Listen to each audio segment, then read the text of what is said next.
Leader, వీళ్ళందరి గురించి క్షుణ్ణంగా నాకు తెలుసు. ఈనాటి ఈ సమాజంలో మాలాంటి యువకులు నిరాశ నిస్పృహలతో ఇలా తయారవడానికి కారకులెవరు? మీలాంటి చీడ పురుగులే పురుగులే పురుగులే పురుగులే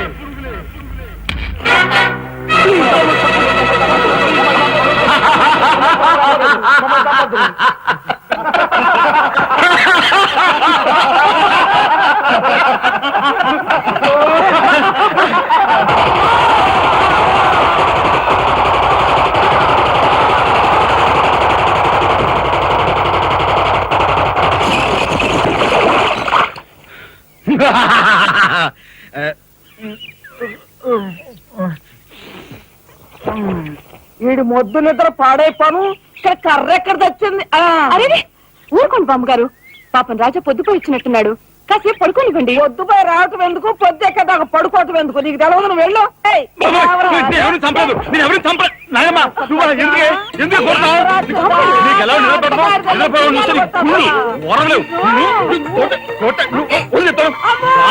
నిద్రపోనకుండా కొట్టుకుంటే పైగా ఉంచేస్తుంటావు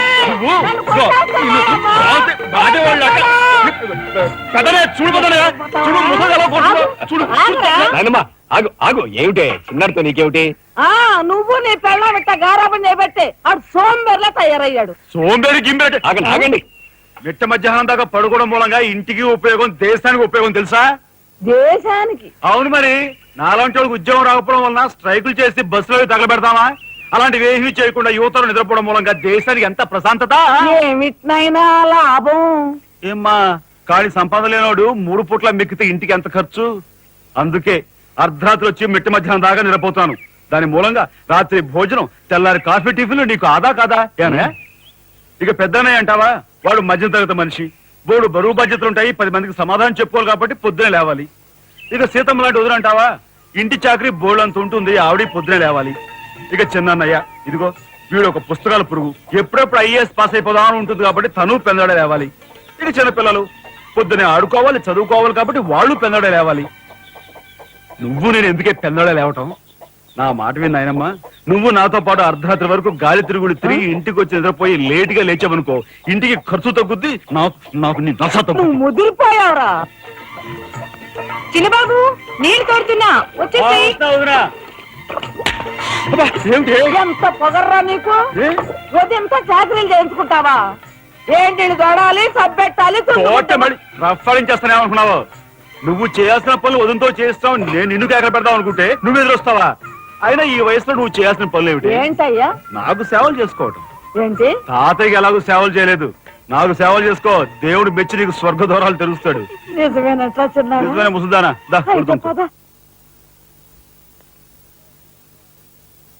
పెద్దాడా, ఇల్లు అమ్మేయటానికి తీర్మానించుకున్నావా? అమ్మకి తప్పేటట్లేదు నానమ్మా.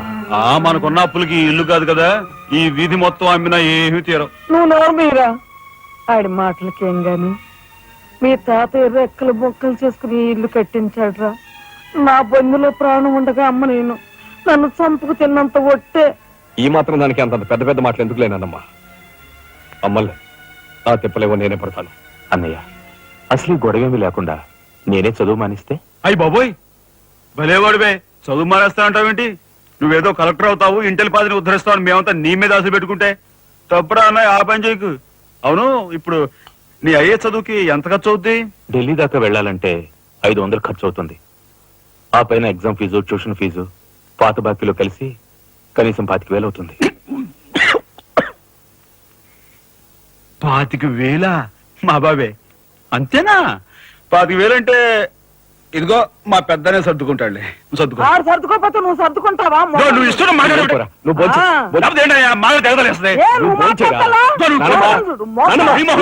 ముందు వాడు బొంచని బొంచని.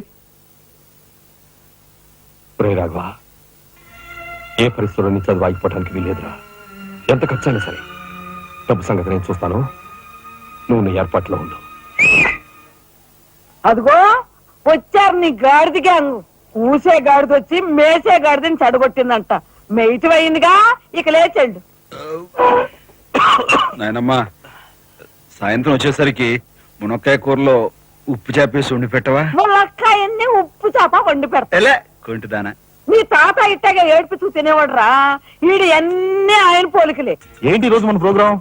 ఏముందిరా, షారా మామూలే. ముందుగా ఉద్యోగాల వేట, ఆ తర్వాత అమ్యూజ్మెంట్ పార్క్, కొడుకుసే వాళ్ళకి ఇల్లు చేరుకోవడం. హిందూ వదనకే మీ ఓటు. మన ఆడికి రాజకీయాలంటే ఇంట్రెస్ట్ లేదు కానీ అప్పట్లో మనందరం కలిసి హిందూ వదన జిందాబాద్ అని ఉంటే ఈ పాటికి ఒక్కొక్కడికి 10 ఉద్యోగాలు ఉండేవి. హిందూ వదన జిందాబాద్. బోలో స్వతంత్ర భారత్ కే, బోలో స్వతంత్ర భారత్ కే. నమస్కారం ఎస్పీ గారు. హాయ్ చుక్కి. ఏమండి ఒక కేసు తెచ్చాను, మర్డర్ చేసి పెట్టాలి. ఏమయ్యా సిద్ధాంతి, నీకేమైనా మతిపోతుందా? మద్దళ్ళ గురించి పోలీసు వారి ముందు జంకు గొంకు లేకుండా మాట్లాడేస్తా. ఆయన దగ్గరే మనకు జంకెత్తుకండి, ఆయన పళ్ళు ఆయనకు ముడుతూనే ఉందిగా. ఎటు వచ్చి ఓ పక్క మర్డర్ చేసి చూపిస్తున్నాను, మరో పక్క మరణ మొత్తాలు పెడుతున్నాను. నా విషయంలోనే కాస్త చిన్నదో చూస్తున్నారు. ఇది ఏమైనా బాగుందో చుక్క? మా సిద్ధాంతి శని గ్రహానికి ఎక్కువ, శుక్రగ్రహానికి తక్కువ. చదువు నవ్వుని పళ్ళుని ఒకేసారి మూసేయి. ముందు కేసు మాఫీ చేసే పని చూడు. లేదురా, ఒకటే ఉంది. ఏ ప్యాడ్ పెట్టుకొచ్చా తక్కువ.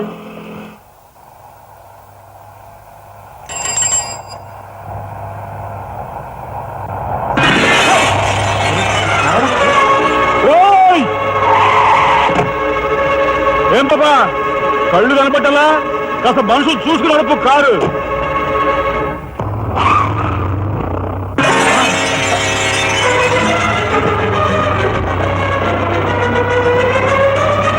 ఎంత పొగర్రా దీనికి.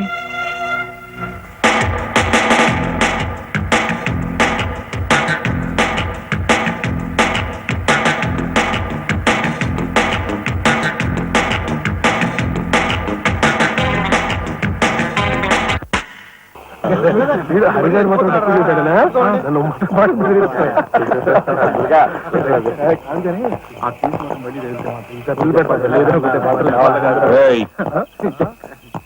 షడబుడ్డి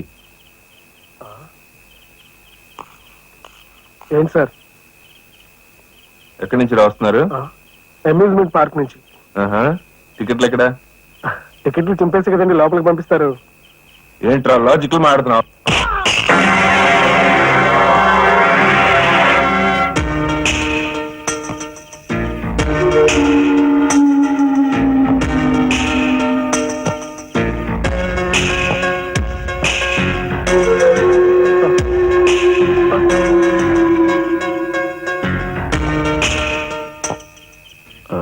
ఎందుకు సార్ మా వాడిని కొట్టారు? పక్క వీధిలో కార్మిక నాయకుడు మర్డర్ జరిగింది.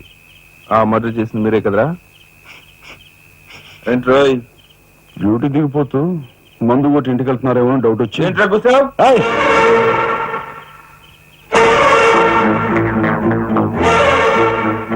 అసలైన నేరస్తుని పట్టుకోవడం చేత కాకపోతే యూనిఫామ్ తీసేసి ఇంట్లో కూర్చో. అంతేగాని రోడ్డు మీద పోయే వాళ్ళని పట్టుకోవాలనుకుంటే ఎవరు ఊరుకోరు. జాగ్రత్త. పోదండి రా.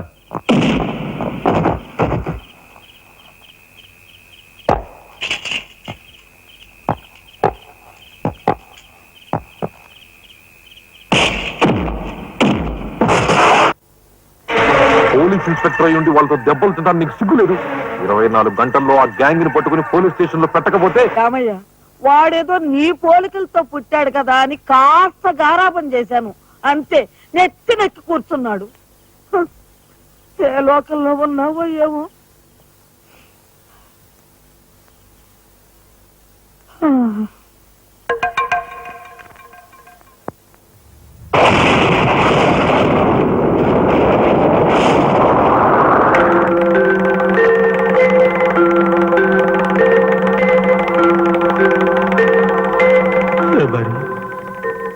ఏమిటి ఆ చూపు?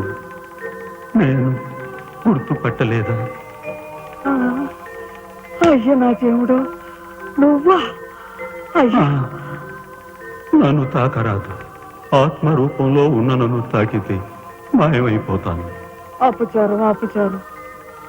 అయ్యా, పచ్చికొండగా ఒక్క రోజు కూడా గడ్డం మాయనిచ్చేవాడివి కాదు. మగ మహారాజులాగా మెలమెల మెరిసిపోయేవాడివి. ఇప్పుడు ఏంటయ్యా గడ్డం అట్ట మాసింది? అదక్కడి రూలు. ఏమిటి చిన్నాడు మీద విరుచుకు పడుతున్నావట? వాడు ఒట్టి అల్లనాడైపోయాడయ్యా. వాడిని ఇంటికి రాని వాడి కాళ్ళని కొడతాను. ఎంత పొరపడుతున్నావు శబరి.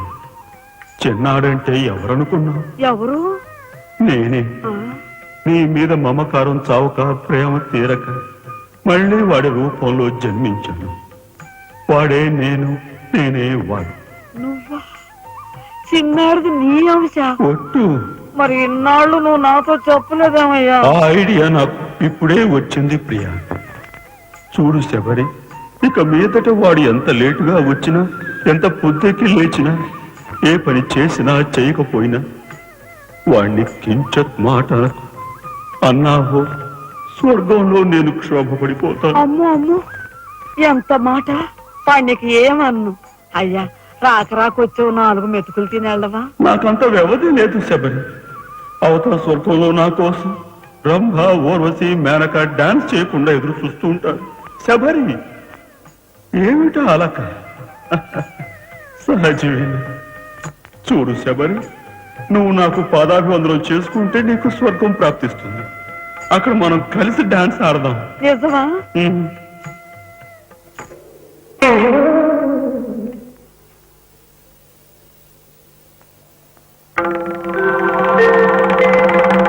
ఏయ్!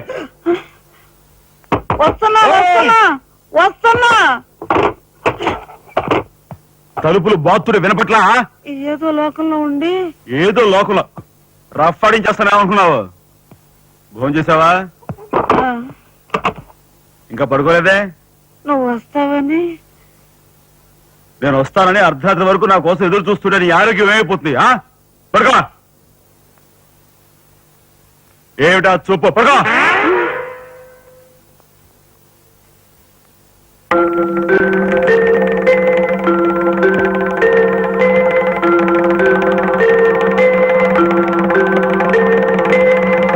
ఏమండి, రాఘవ్కు పంపించాల్సిన 25,000 గురించి ఏం ఆలోచించారండి? అదే అర్థం కావటం లేదు లక్ష్మి. ఆ 10,000 సంగతి అలా ఉంచు. కనీసం ట్రైన్ ఛార్జీలకైనా ఇచ్చి 4-5 రోజులు ఎలాగోలా ఆ 10,000 పంపిద్దామని చెబుదామన్నా ఈ 500 అయినా పుట్టేటట్లేవు. ఒక పని చేయండి, నా దుద్దులు తాకట్టు పెట్టి. వద్దు లక్ష్మి, వద్దు. ఈ సంగతి తెలిస్తే రాఘవ అసలు చదివే మానేస్తానంటాడు. నేనే ఇంకో ప్రయత్నం ఏదైనా చేస్తాను. గురు, బ్రహ్మాండమైన ఐడియా. ఈ డొక్కు కెమెరా అమ్మేస్తే కనీసం 200 రావచ్చు. నేను 10th క్లాస్ పాస్ అయినప్పుడు మా నాన్నగారు కొనిచ్చిన వాచి ఇది అమ్మితే 100 గ్యారెంటీ. ఈ కళ్ళజోడు ఉండ్రే, ఇవన్నీ అమ్మగా వచ్చిన డబ్బుతో కనీసం మా అన్నని ఈ రాష్ట్రంలో దాటించలేం. ఇంకా 5 రాష్ట్రాలు దాడాలతాను. అదేంటి చూడండిరా. 2,000కి 1 రూపాయి తక్కువ అయితే కిట్టదురా అంటే జిడ్డులో పట్టుకుంటారు. అయ్యో